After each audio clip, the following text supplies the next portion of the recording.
1978 was a year when the charts made almost no sense, and that was exactly what made it so good. So sit back, because here are 1978 music, 15 weird songs you didn't know. Number 15, Baker Street by Jerry Rafferty. Baker Street was released in February 1978, and if you were alive then, you remember exactly where you were the first time you heard that saxophone. It reached number 2 on the US Billboard Hot 100 and number 3 in the UK. But there is something genuinely strange about its story. Jerry Rafferty had been legally locked out of recording for 3 years due to a contract dispute following his time with Stealers Wheel. When he finally came back, Baker Street was the result, a song about a man drifting through London with no real direction, which Rafferty wrote partly as a reflection on his own experience of feeling trapped. The session musician who played the now legendary saxophone part was Raphael Ravenscroft, who was paid a flat session fee of around $27 and never received royalties, despite the song becoming one of the most played pieces of music of the decade. Ravenscroft later said, "The check bounced." The song sat on Rafferty's album City to City, which eventually knocked the Saturday Night Fever soundtrack off the top of the US album chart. Baker Street became one of the defining sounds of 1978, but the saxophone that made it famous earned its player almost nothing. Number 14, Werewolves of London by Warren Zevon. Warren Zevon released Werewolves of London in 1978 from his album Excitable Boy, produced by Jackson Browne. The song peaked at number 21 on the Billboard Hot 100, the only top 40 hit of Zevon's entire career, and introduced a mainstream audience to a songwriter who had been working on the fringes of the Los Angeles music scene for years. The song follows a werewolf, who is simultaneously a creature of horror and a very well-dressed gentleman with a taste for fine dining, stalking through London, tearing apart a steak, mutilating a local, and wandering the streets howling. Zevon co-wrote it with Waddy Wachtel and Leroy Marinelle, and the three reportedly came up with the whole concept in about 15 minutes. Werewolves of London was the exception in a career that was critically beloved but commercially modest.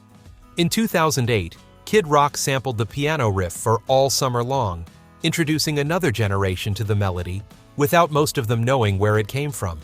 Zevon passed away in 2003 from mesothelioma at age 56, having released his final album 2 weeks before his death. Number 13, Mr. Blue Sky by Electric Light Orchestra. ELO released Mr. Blue Sky in February 1978 as part of their double album Out of the Blue. It reached number 6 in the UK and received substantial radio airplay in the United States, without breaking through as a major chart single, quietly becoming the kind of song that everyone knew without being able to name the band behind it. Mr. Blue Sky, please tell us why you had to... Jeff Lynne wrote it while on holiday in Switzerland after weeks of writer's block, during which the weather had been overcast and gray. One morning the sun came out, and he reportedly wrote the song that same day. The recording involved an almost absurd amount of layering, orchestral strings, live drums, multiple vocal overdubs, synthesizers, and a spoken word outro delivered through a vocoder, essentially functioning as a miniature suite compressed into a pop song. It has been used in film trailers, television commercials, and sporting events for going on 5 decades. A song so associated with uncomplicated happiness that most people who love it have never thought much about the elaborate construction underneath it. Number 12, Le Freak by Chic. Chic released Le Freak in September 1978, and it became one of the biggest-selling singles in Atlantic Records history up to that point, spending 6 weeks at number 1 on the Billboard Hot 100. The origin story is one of the more unusual in pop music. Nile Rodgers and Bernard Edwards had been invited to Studio 54 on New Year's Eve 1977. When they arrived, the doorman refused to let them in, even though they had been personally invited by Grace Jones. They stood outside in the cold, were turned away a second time, went back to Rodgers' apartment, and started writing a song whose chorus was originally far more profane than the version that got released. The label requested a rewrite, which is how the final version came to exist. The guitar riff at the heart of Le Freak became one of the most sampled pieces of music in history. The song itself functions partly as an instruction manual for a dance move that Chic was inventing as they described it. A self-aware piece of disco that knew exactly what it was doing. 6 weeks at number 1 and certified 4 times platinum, it became one of the defining sounds of the disco era's commercial peak.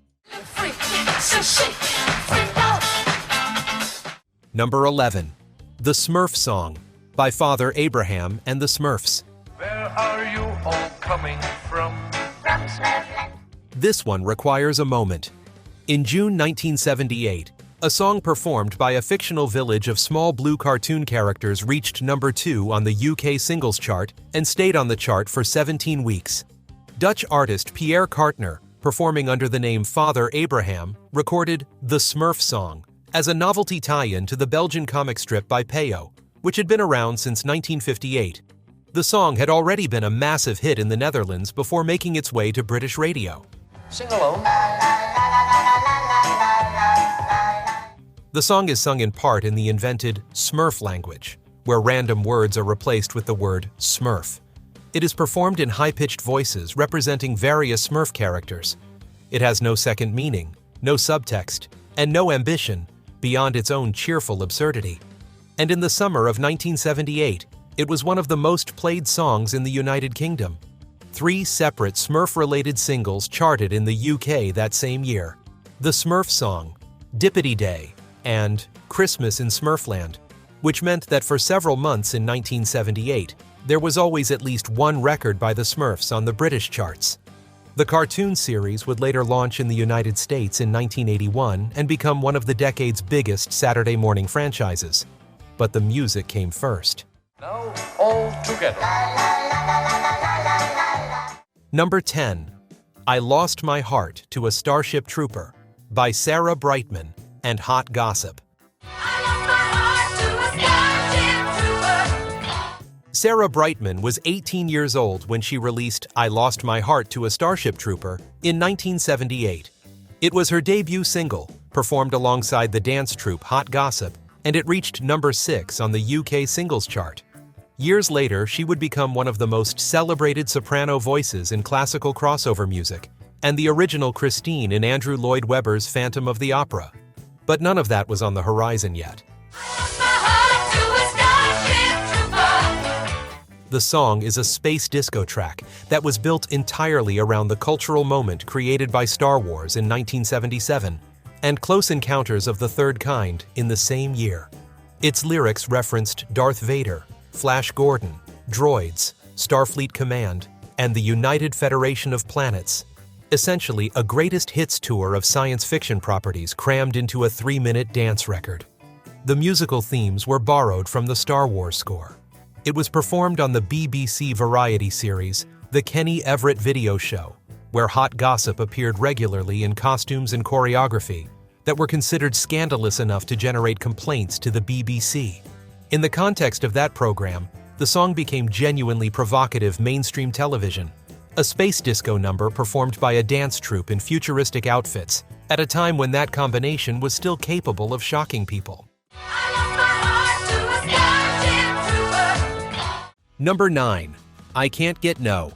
Satisfaction, by Devo. Devo released their debut album, Q, Are We Not Men? A. We Are Devo, in August 1978, produced by Brian Eno. The album included their cover of the Rolling Stones' Satisfaction, which had originally appeared on an independent single in 1977 before being picked up on the album's wider release. The Devo version treats the song not as a rock anthem, but as a mechanical breakdown, stiff, robotic, stripped of its original swagger, performed as if by people who learned what a human being sounds like from reading a manual. Where Jagger growled and prowled, Devo's Mark Mothersbaugh sang in a flat, clipped delivery that made frustration sound like a systems error. Devo were from Akron, Ohio, and had built their entire concept around the idea of devolution, the theory that human beings were regressing rather than progressing. Their matching uniforms, synchronized movements, and deliberately mechanical performances were part of a coherent artistic statement. Covering satisfaction and draining it of all its energy was the whole point. The Rolling Stones themselves reportedly loved it. Keith Richards called it the greatest thing he had ever heard. Number 8. Rasputin by Boney M. Boney M. released Rasputin in August 1978 as a single from their album Night Flight to Venus. It reached number 2 in the UK and became a major hit across Europe, though it was largely kept off American radio due to its subject matter. The song is a 5.5-minute Eurodisco account of the life of Grigory Rasputin, the Russian mystic who became influential in the court of Tsar Nicholas II in the early 20th century. It covers his rise to power, his reputation as a faith healer, his relationships with women at court, and his assassination in 1916, all delivered over a driving disco beat. Producer Frank Farian researched the historical figure before writing the lyrics, and the song is more factually grounded than its genre might suggest. The historical Rasputin was indeed assassinated. There is genuine historical debate about the circumstances. Boney M. was a German-based group with members from the Caribbean, assembled and produced by Farian, who wrote and produced their material, while the group performed live and on television. The live performances featured choreography, costumes, and staging that were theatrical by the standards of mainstream pop television. Rasputin, in particular, is a song that rewards attention to its lyrics, a genuinely unusual piece of historical storytelling dressed in the most accessible musical format available in 1978. Number 7. King Tut by Steve Martin. Now when he was a young man, he never thought he'd see. Steve Martin released King Tut as a single in April 1978.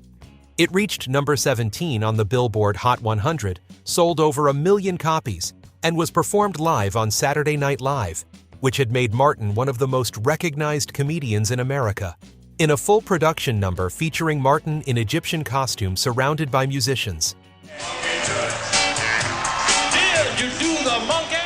The song was written as a satirical response to the touring treasures of Tutankhamun exhibition, which had arrived in the United States from Egypt and generated enormous public excitement. Lines of people wrapped around museum blocks. There was Tutankhamun merchandise, Tutankhamun television specials, and Tutankhamun everything. Martin wrote a funk comedy song about the commercialization of the dead pharaoh and the American obsession with the exhibition. And then the song itself became a piece of the commercial Tut mania it was mocking. Martin was at the peak of his stand-up career in 1978, filling arenas at a scale that was virtually unprecedented for a comedian.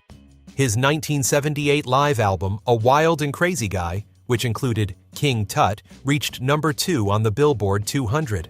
The song remains the rare novelty record that also functions as a genuine piece of social commentary, though most people who danced to it in 1978 were not thinking much about that.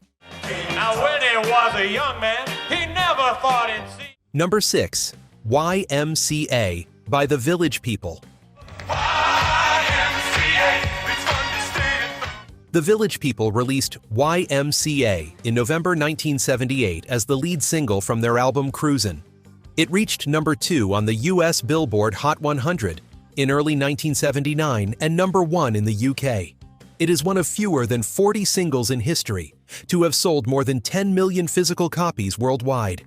The group was assembled in New York by French producer Jacques Morali, who recruited performers to represent American masculine archetypes: the cowboy, the construction worker, the police officer, the biker, the soldier, and the Native American. The concept was rooted in the gay culture of 1970s New York, and the lyrics were understood by a significant portion of the audience as a celebration of the real social role YMCA facilities played in urban gay life. The song simultaneously appealed to a mainstream audience who heard it as an upbeat disco number with a catchy arm-spelling chorus. The audience demographic split was one of the more striking of the era, a song with layers of meaning that coexisted without canceling each other out. The arm movements that accompanied it were invented by fans at concerts and then adopted by the group themselves. YMCA became one of the most performed songs at American sporting events, beginning in the early 1980s, and has never really stopped. Number 5. Short People by Randy Newman. Short people got no reason. Randy Newman released Short People at the end of 1977, and it charted through January 1978, peaking at number 2 on the Billboard Hot 100, kept from number 1 by the Bee Gees' Stayin' Alive. It was his first and only major chart hit, despite a career going back to the mid-1960s as both a performer and a songwriter, whose songs had been recorded by artists ranging from Three Dog Night to Judy Collins. The song is written from the perspective of a narrator who despises short people, who describes them in unflattering terms and expresses something close to genuine contempt. Newman has consistently explained that the song is a satire about prejudice, written from the point of view of a bigot to expose the irrationality of that kind of thinking. A bridge sung by Glenn Frey explicitly states that short people are the same as everyone else. That didn't matter much to the legislators in Maryland who in 1978 introduced a bill to make it illegal to play short people on the radio, or to the various radio stations in the US and Australia that refused to air it. Newman's position was that the literal-minded response to the song was itself the point, that people who heard it as an attack on short people were demonstrating exactly the kind of unreflective prejudice the song was about. The controversy generated enough attention to give him his one commercial moment in decades of critical acclaim. Short people got no reason. Number 4. Bicycle Race by Queen. I want to ride my bicycle. I want to. Queen released Bicycle Race as a double A-side single with Fat Bottomed Girls in October 1978. It reached number 11 in the UK and number 24 in the United States. Freddie Mercury reportedly wrote the song after watching the Tour de France pass by, near the recording studio in France where Queen were working that summer. The song was promoted with a music video featuring 65 women racing bicycles naked around Wimbledon Stadium. The video was edited or banned in several countries. In the United States, the initial pressing of the single came with a poster from the video, which stores were required to cover with a paper bag to sell it. The song itself moves through several distinct sections at different tempos, shifting from a pop song about wanting to ride a bicycle to a mock opera section to an instrumental sequence featuring a bicycle bell.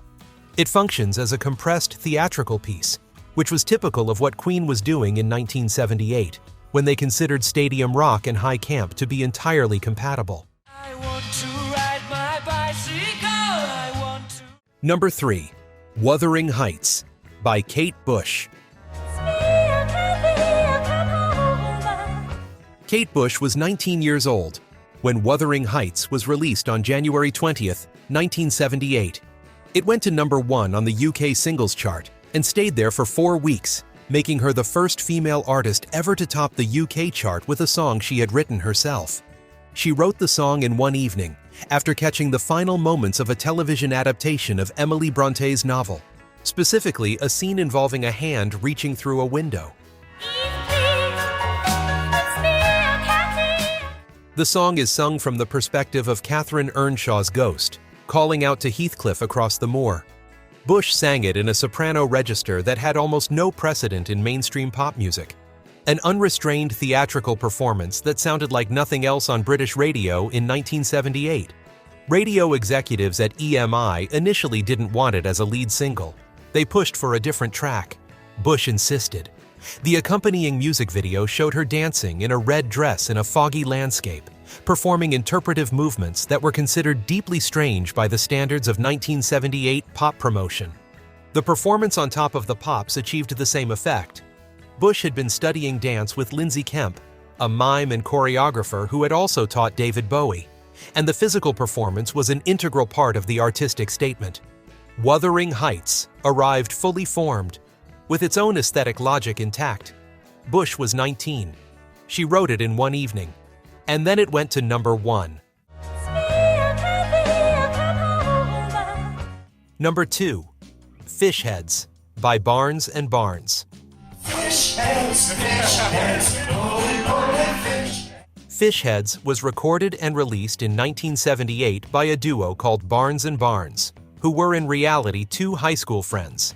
Actor Bill Mumy, best known for playing Will Robinson in the 1960s television series Lost in Space, and his friend Robert Heimer. They submitted the song to Barry Hansen, the host of the nationally syndicated Dr. Demento comedy radio show, which was the primary venue through which novelty and comedy songs reached audiences in the late 1970s. The song became the most requested song in the history of the Dr. Demento show, a status it held for years. It is a repetitive, high-pitched composition whose entire subject is fish heads, describing them as roly-poly, and celebrating the idea of eating them for breakfast and taking them to the movies. The lyrics have no deeper meaning. The music is deliberately minimal. The duo performed under alter egos named Art Barnes and Artie Barnes, described as twin brothers from a fictional civilization. A music video was made in 1980 and aired on Saturday Night Live, and it subsequently entered MTV's rotation when the channel launched in 1981, giving it a second wave of exposure. Fish Heads was certified as the most requested Dr. Demento song for an extended period, which is a specific kind of fame, a record of how often people heard it and immediately needed to hear it again. Number 1. Paradise by the Dashboard Light by Meatloaf. Meatloaf released Paradise by the Dashboard Light as a single in August 1978, and it reached number 39 on the Billboard Hot 100 as a single, though the album it came from, Bat Out of Hell, eventually sold over 50 million copies and became one of the best-selling albums in history. The song runs more than 8 minutes in its album version. It was written by Jim Steinman and produced by Todd Rundgren, and it tells the story of a young couple in the back of a car on a summer night. The song moves through phases, a long, escalating back and forth between Meatloaf and vocalist Ellen Foley, a baseball metaphor section narrated by Phil Rizzuto, the legendary New York Yankees announcer, and a final section set years later in which the man reflects on the vow he was pushed into making that night. Steinman had written the song as part of a theatrical piece and had struggled for years to get it produced and recorded. Meatloaf had performed it in a National Lampoon stage show before the album existed. Rizzuto's baseball commentary was recorded separately. He was told it was for a children's record and that the baseball metaphor had something to do with hitting a home run. He apparently had no idea what he was contributing to until he heard the finished version. Paradise by the Dashboard Light turned Meatloaf into a phenomenon on the strength of its sheer, operatic excess. A rock song that wanted to be a Broadway production, ran past 8 minutes, and told a complete narrative arc from teenage desire to middle-aged regret. Nothing else on the radio in 1978 sounded anything like it, and nothing has sounded much like it since. 1978 gave the world shark attacks, space disco, animated blue cartoon people, and opera-length rock ballads, all at the same time. If any of these brought something back for you, let us know in the comments. And if you enjoyed this one, hit like and subscribe. There's a lot more where this came from.